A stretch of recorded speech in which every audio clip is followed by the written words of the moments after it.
क्या आप जानते हैं आगरा में हुए एक ऐसे हत्याकांड के बारे में जिसने पूरे देश को झकझोर दिया। शुरुआत में लोग कातिल को डिफेंड कर रहे थे, लेकिन जब धीरे धीरे सच्चाई सामने आई तो लोगों के होश उड़ाने वाली थी। ये घटना जब हुई थी तो रोज कोई ना कोई नया खुलासा होता था जिसकी किसी को उम्मीद भी नहीं थी। नमस्कार दोस्तों, तो क्या हाल चाल है आपके। Today I am talking about Ritika Singh case. कहानी शुरू होती है उत्तर प्रदेश का गेटवे कहे जाने वाले एक शहर गाजियाबाद से। जिला गाजियाबाद में एक लड़की रहती थी जिसका नाम रितिका सिंह और उम्र लगभग 20-21 साल का उम्र रहता है। और दोस्तों, वो पढ़ाई बीएससी कर चुकी थी। इंग्लिश मीडियम में अच्छी खासी पढ़ने में भी थी और बीएससी करके कंप्लीट हो चुकी थी। तो दोस्तों, और रितिका सिंह के घर में उनके माता पिता और एक छोटा भाई रहता था। दोस्तों, पहले रितिका सिंह और अपने माता पिता एक उत्तर प्रदेश की एक गांव में रहते थे। गांव से उनके पिताजी जो है काम की तलाश में ढूंढते ढूंढते शहर में आ जाता है और एक जूता का काम चलने लगता है। फिर जूता का काम करते करते अपने फैमिली को बुला लेते हैं सिटी में रहने के लिए और फिर सिटी में आ जाता है। और दोस्तों, सिटी में आने के बाद में उनका नानी का गांव रहता है। दोस्तों, नानी के गांव में, गांव का नाम है उत्तर प्रदेश में ही टेडियाल गांव था। और टेडियाल गांव में एक लड़का रहता था दोस्तों, जिसका नाम आकाश था। तो दोस्तों, गर्मी की छुट्टी में जब रितिका सिंह और उनके परिवार वाले अपने नानी के यहाँ जाते थे तो आकाश नाम का लड़का से मुलाकात होता है दोस्तों, और उसके साथ में एक दोस्ती हो जाता है। दोस्ती होने पे उसके बाद में धीरे धीरे उनके घर में आना जाना रहता है दोस्तों। और आकाश जो है मन ही मन रितिका सिंह को प्यार करने लगता है। और प्यार इस तरह करते हैं दोस्तों कि प्यार का पागलपन चढ़ जाता है। और दोस्तों, लगभग 2014 की बात है दोस्तों, जब रितिका गाजियाबाद गई हुई थी पढ़ाई के लिए, तब आकाश ने अपने गांव से जा कर के, एक उनका बहन रहता है दोस्तों गाजियाबाद में, और गाजियाबाद में जा कर के अपनी बहन के पास जाता है। और बहन के पास जाने के बाद में रितिका को किडनैप कर लिया जाता है। किडनैप करने के बाद में आकाश जो है रितिका को अपने प्यार के बारे में समझाते हैं और समझा करके बताते हैं कि मैं रेलवे का सरकारी नौकरी में फॉर्म भरा हुआ हूँ, जो है 2-4 महीने में रिजल्ट आ जाएगा और मुझे बहुत जल्द सरकारी जॉब भी लग जाएगा। बहुत सारे कन्वेंस करना पड़ता है दोस्तों, और कन्वेंस करने के बाद में फिर उधर रितिका के माता पिता पुलिस के पास जाते हैं। पुलिस के पास जाने के बाद में किडनैपिंग का जो है केस दर्ज करवाते हैं। और केस दर्ज करवाने के बाद में रितिका को गए हुए 7 दिन हो चुका था दोस्तों। 7 दिनों के बाद में ही उन दोनों को पुलिस के द्वारा पकड़ लिया जाता है और घर ले आता है दोस्तों। और घर लाने के बाद में लगभग कुछ दिन होता है। उसके बाद में रितिका जो है अपने माता पिता को बोल करके केस जो है विड्रॉल करवा देता है। विड्रॉल हो जाने के बाद में रितिका जो है अपने माता पिता को समझाते हैं कि आकाश का सरकारी जॉब लग जाता है और लग जाएगा, अच्छा है लड़का और पसंद आ गया है, बोल करके अपने माता पिता को कन्विंस करने लगता है और शादी के लिए कहीं ना कहीं मना लेता है।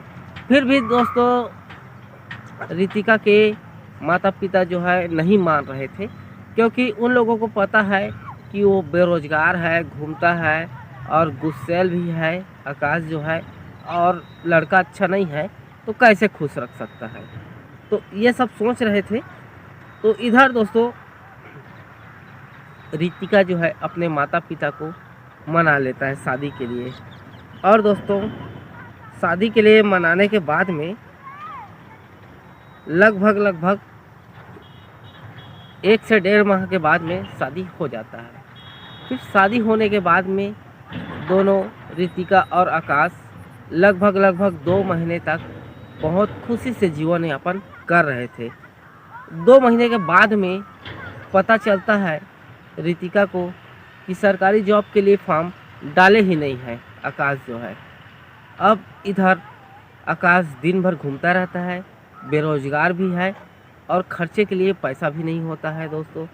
अब उसके बाद में रितिका जो है पढ़ी लिखी एक लड़की थी और पढ़ने के साथ साथ में अच्छा खासा था। और इसके बाद में रितिका जो है एक प्राइवेट स्कूल में टीचर का काम पकड़ लेती है और टीचर के काम पकड़ने के बाद में वो जो है फेसबुक और इंस्टाग्राम भी चालू कर लेती है, जहाँ कुछ अच्छे वीडियो डालने लगते हैं और वो अपना टीचिंग का काम करते हुए रहती है। और दोस्तों उसके बाद में लगभग कुछ दिनों के बाद में दोनों में बहुत झगड़ा होता है और एक दिन आकाश जो है मारने के लिए रितिका को पैर को जलाने वाला था, तब उसकी सासू माँ आ जाती है और आने के बाद में दोनों में सुलह करवा देते हैं। सुलह करवाने के बाद में रितिका जो है बच जाती है और रितिका को मानसिक एवं शारीरिक तनाव भी था। और फेसबुक में रितिका का एक विपुल अग्रवाल नाम से एक आदमी रहता है, उनसे फेसबुक के चैटिंग के माध्यम से बात होने लगता है दोस्तों। फेसबुक में विपुल अग्रवाल से बातचीत होता है और बातचीत के में बताता है कि विपुल अग्रवाल शादीशुदा थे और उसका पत्नी का नाम दीपाली अग्रवाल था और उसका एक बेटा था और फरीदाबाद के एक स्कूल में, प्राइवेट स्कूल में वो देखभाल करता था, मैनेजमेंट का देखभाल करता था। और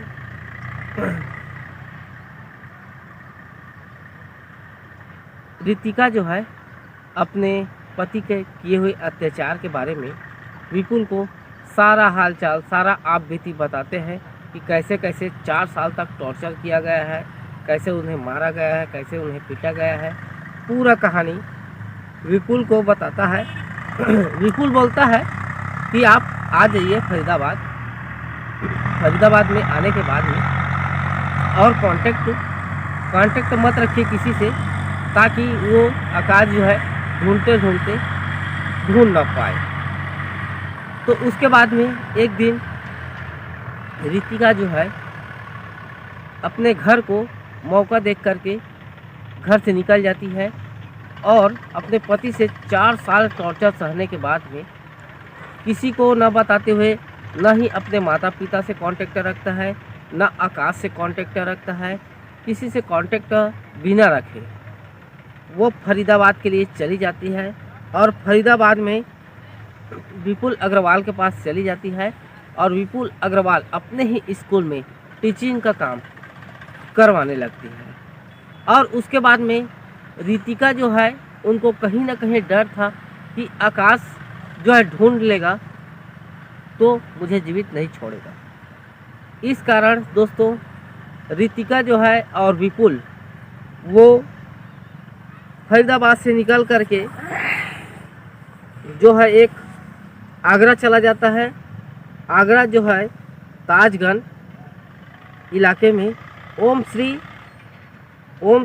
प्लेटिनम अपार्टमेंट में 13,000 माह में एक किराया लेता है दोस्तों, जो किराया 404 नंबर, फ्लैट नंबर 404 है। वहाँ दोनों लिव इन रिलेशनशिप में रहने लगता है और कहीं ना कहीं इन बातों को लेकर के विपुल जो है रितिका से प्यार करने लगता है। और प्यार करने में उसके बाद में प्यार के साथ साथ जो है इंस्टा से अपना रितिका जो है वीडियो कुछ डालते थे। वीडियो जो है अच्छा खासा ग्रो हो रहा था। ग्रो होते होते इन लोगों को इनकम सोर्स जो है रितिका जो है इंस्टाग्राम से कुछ पैसे कमा लेती है, और उसके बाद विपुल जो है अपना टीचिंग का काम करते हुए अपना कुछ पैसे जीवन यापन कर रहे थे। और उसके बाद में रितिका जो है कोर्ट में डाइवोर्स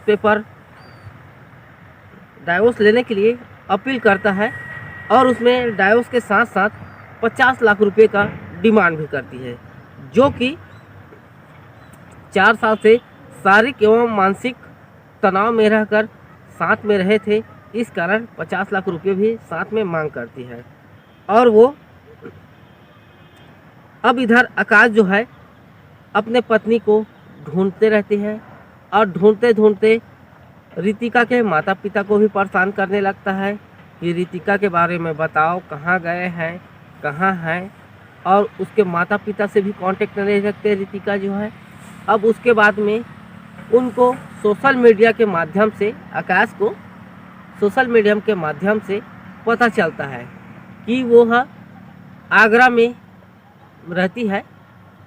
और आगरा में किस जगह में रहती है, तो ताजगंज इलाके में ओम श्री प्लेटिनम अपार्टमेंट में 404 नंबर में रहती है। कमरा नंबर जो है 404 नंबर है, वहाँ रहती है। जब ये सब चीज़ पता चला तो उसमें आकाश जो है कुछ लोगों को शामिल करता है, जिसमें 2 आसपास में मुंह बोली बहन रहती है। 2 लोगों को शामिल किया, 2 औरत को शामिल करते हैं। और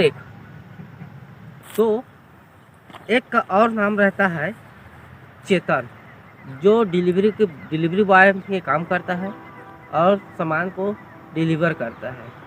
और जो मुंह बोली बहन था उसका नाम, एक का नाम काजल थी और दूसरा का नाम सुशीला थी। अब उन लोग 5 लोग हो चुके थे। अब उन लोगों को प्लानिंग जमाते हैं कि आगरा जाएं और उनको कहीं ना कहीं पकड़ लें। उसके बाद में 5 लोग, आकाश, अनवर, चेतन, काजल और सुशीला, 5 लोग आगरा जाते हैं। आगरा जाने के बाद में जब पहुंचते हैं, उसके बाद में एक मुन्ना नाम का गार्ड रहता है। मुन्ना नाम का गार्ड से बात करते हैं कि हमें 600 कमरा नंबर 601 में हमको जाना है।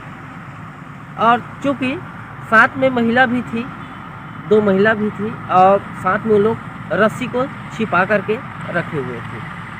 तो साथ में महिला भी थी, तो गार्ड बेचारा सोचने लगा कि परिवार वाले होंगे, मिलने दिया जा सकता। उसके बाद में उन लोगों को मिलने देने के लिए जाने लगा। उसके बाद में उन लोग कमरा नंबर 601 में नहीं गए। वो लोग कमरा नंबर रितिका के कमरा के सामने में गए, और सामने में जा कर के जब दरवाज़ा खोला, अचानक से उसका पति जो है सामने में खड़ा हुआ दिखाई दिया। अब उसके बाद में जब उसका पति जो है दिखाई दिया, तो फिर रितिका जो है दरवाज़ा बंद करने लगा। फिर जो है 2 महिला जो है दरवाज़ा को धक्का दे करके अंदर घुस जाती है, और रितिका को मारपीट करने लगते हैं। हाथ पैर को बांध दिया जाता है, और रूम से विपुल निकल रहा था, विपुल अग्रवाल, उनको भी पकड़ लिया जाता है। उनके साथ भी मारपीट किया जाता है। मारपीट करने के बाद में उनको बाथरूम में बंद कर दिया जाता है। बाथरूम में बंद करने के बाद में रितिका को मारते पीटते हैं, और अचानक से ऊपर से सामान गिरने का आवाज़ आती है। और जब गार्ड जो है आवाज़ सुनते हैं और आसपास के लोग जो है आवाज़ सुनते हैं, तो उनके तरफ जाते हैं तो देखते हैं कि एक लड़की जो है खून से लथपथ है, और उनका हाथ पैर दोनों बंधे हुए थे रस्सी से। तो उधर सभी लोग, जो 5 लोग अंदर गए हुए थे, उन लोग भागने लगते हैं। जब भीड़ आक्रोश होकर उनको पकड़ने जाते हैं तो उनमें से अनवर और चेतन दोनों वहां से निकल जाते हैं और निकलने के बाद में उन दोनों भाग जाते हैं। भागने के बाद में 3 लोगों को पकड़ लिया जाता है। काजल, सुशीला और आकाश को पकड़ लिया जाता है। पकड़ने के बाद में कुछ समय के बाद में पुलिस को कॉल किया जाता है। पुलिस को कॉल करने के बाद में पुलिस आती है और अपना जांच पड़ताल करती है और करने के बाद में उन लोगों को गिरफ्तार करके ले जाता है। ले जाने के बाद में पुलिस जो है अपना कड़ी कार्रवाई करता है और कड़ी कार्रवाई के दौरान में पूरा आप बीती बताते हैं और बताने के बाद में दोस्तों जो भी इस केस में होगा आगे उसके बाद आपको बता दिया जाएगा दोस्तों। और यह दोस्तों घटना सुनाने का मेरा एक ही मकसद है, न ही किसी को परेशान करना है और ना ही किसी का दिल दुखाना है। और दोस्तों बस ये वीडियो जो है लोगों को जागरूक करने के लिए है दोस्तों। और दोस्तों आप चैनल में नए हैं तो हमारे चैनल को लाइक कर दीजिए, सब्सक्राइब कर दीजिए और एक प्यारा प्यारा कमेंट कर दीजिए दोस्तों। जय हिंद, जय भारत।